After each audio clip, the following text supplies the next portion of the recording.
সময় চলে যায় কিন্তু রেখে যায় স্মৃতি। কেউ শিখে দেরিতে, আর কেউ বুঝেই না সময়ের গতি। আজকের গল্পটা সময়ের এক জীবন্ত পাঠশালা, যেখান থেকে বেরিয়ে আসে জীবন বদলে দেওয়া উপলব্ধি। কোনো এক ছোট্ট গ্রামে মনোজ নামের এক ছেলে বাস করত। মনোজ ছিল অলস। সে গুরুত্বপূর্ণ কাজগুলো এড়িয়ে গিয়ে সময় নষ্ট করত, আর এই জন্য পড়ালেখা এবং জীবনের অন্যান্য কাজে বন্ধুদের চেয়ে পিছিয়ে যেত। পরিবার ও বন্ধুরা বারবার সময়ের মূল্য বোঝাতে চেষ্টা করলেও মনোজ তার গুরুত্ব কখনোই উপলব্ধি করতে পারত না।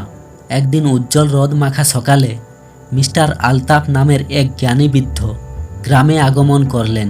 তিনি তার জ্ঞান ও মানুষের সমস্যা সমাধানের দক্ষতার জন্য পরিচিত ছিলেন। খবরটি দ্রুত গ্রামে ছড়িয়ে পড়ল এবং মনোজও শুনতে পেল মিস্টার আলতাফের আগমনের কথা। পরিবার ও বন্ধুদের কথা চিন্তা করে মনোজ সিদ্ধান্ত নিল তার কাছে পরামর্শ চাইবে।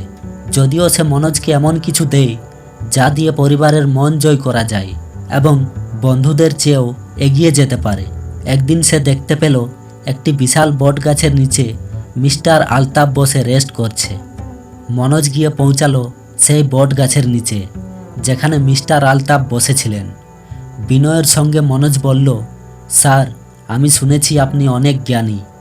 আমাকে একটু সাহায্য করুন। আমি আমার বন্ধু ও সহপাঠীদের তুলনায় সব ক্ষেত্রেই পিছিয়ে আছি। আমি সফল হতে চাই, কিন্তু কিভাবে হব সেই পথ খুঁজে পাচ্ছি না। আপনি কি দয়া করে আমাকে পথ দেখাতে পারবেন? আমি কিভাবে আমার জীবনকে এগিয়ে নিয়ে যেতে পারি? মুচকি হাসলেন মিস্টার আলতাফ। তিনি বুঝতে পারলেন তরুণ ছেলেটির যন্ত্রণার কথা। ব্যাগ থেকে একটি বালুর ঘড়ি বের করে মনোজের হাতে দিয়ে বললেন, এই ঘড়িটি সময়ের প্রতীক। প্রতিটি বালুর কণা হলো তোমার জীবনের এক একটি অমূল্য মুহূর্ত। মনোজ হাতে নিল সেই বালুর ঘড়ি এবং অনুভব করল এর গুরুত্ব। মিস্টার আলতাফ বললেন, ভাবো, প্রতিটি পড়ে যাওয়া বালুর কণা একটি হারিয়ে যাওয়ার সুযোগ। প্রতিবার যখন তুমি দেরি করো বা সময় নষ্ট করো, একটি সুযোগ চিরতরে হারিয়ে যাচ্ছে। মনোজ গভীর মনোযোগ দিয়ে শুনছিল। তার চোখে মুখে ভেসে উঠল অনুতাপ। মিস্টার আলতাফ আরও বললেন, সময় এক অমূল্য উপহার। এটি কারো জন্য অপেক্ষা করে না। প্রতিটি সেকেন্ড চলে গেলে তা আর কখনো ফিরে আসে না। যদি তুমি এভাবে সময় অপচয় করে যাও, একদিন জেগে উঠে দেখবে তোমার জীবনে শুধুই হতাশা। খুবই সরল হয়ে মনোজ জিজ্ঞেস করলেন, তাহলে আমি কিভাবে বদলাবো? কিভাবে সময়ের মূল্য বুঝে জীবনকে অর্থপূর্ণ করে তুলব? উত্তরে মিস্টার আলতাফ বললেন, সব কিছু শুরু হয় ছোট ছোট পদক্ষেপ থেকে। প্রথমে লক্ষ্য স্থির করো এবং কাজের জন্য নির্ধারণ করো। তোমার কাজগুলো ছোট ছোট অংশে ভাগ করো এবং একটার পর একটা শেষ করার চেষ্টা করো। সময় ব্যবস্থাপনার কৌশল শিখো। মনে রেখো, যারা সময়ের মূল্য বোঝে তারাই জীবনে সাফল্য পায়। মনোজ মেনে নিল বৃদ্ধের পরামর্শ। সে প্রতিদিনের কাজের তালিকা তৈরি করলো, নির্দিষ্ট সময় ঠিক করলো প্রতিটা কাজের জন্য, পুরো মনোযোগ দিল নির্ধারিত কাজের। পরে তার জীবনে পরিবর্তনের ছোঁয়া দেখা গেল। দিন গড়ালো সপ্তাহে, আর সপ্তাহেও গড়ালো মাসে। মনোজ নতুনভাবে জীবনযাপন শুরু করলো।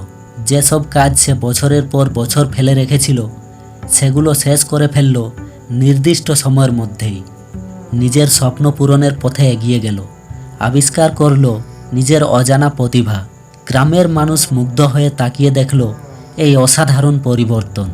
মনোজের মধ্যে তারা এক নতুন মানুষকে খুঁজে পেল। সময়ের সঙ্গে সঙ্গে মনোজ বুঝতে পারল শুধু কাজ শেষ করাই সময়ের প্রকৃত মূল্য নয়, বরং প্রিয়জনদেরকেও সময় দেওয়া দরকার। সে পরিবার ও প্রিয়জনদের সঙ্গে সময় কাটাতে শুরু করলো। সেই মুহূর্তগুলোকে হৃদয়ে লালন করল। সে বুঝল সময় একটি সীমিত সম্পদ। প্রতিটি মুহূর্ত যা প্রিয়জনদের সঙ্গে কাটানো যায় তা যেন এক অমূল্য রত্ন। বছর কেটে গেল, মনোজ বৃদ্ধ হলো। গ্রামের মানুষ তাকে সম্মান জানালো তার অর্জন ও জ্ঞানের জন্য। তিনি নিজের গল্প বললেন প্রজন্মকে, সময়কে ভালোবাসার ও তার সঠিক ব্যবহারের শিক্ষা দিলেন। মনোজের এই গল্প চারিদিকে ছড়িয়ে পড়ল। অনেক মানুষ তাদের জীবনের প্রতি নতুনভাবে ভাবতে শুরু করলো। তারা বুঝতে পারল সময় কোনো সাধারণ জিনিস নয়, এটি একটি মহামূল্যবান উপহার যাকে যত্ন করে ধরে রাখতে হয়। এভাবেই গ্রামের মানুষ মিস্টার আলতাফের জ্ঞান ও মনোজের বদলে যাওয়া জীবন থেকে শিক্ষা নিল। তারা মনে রাখল সময় জীবন গড়ার সবচেয়ে বড় শক্তি।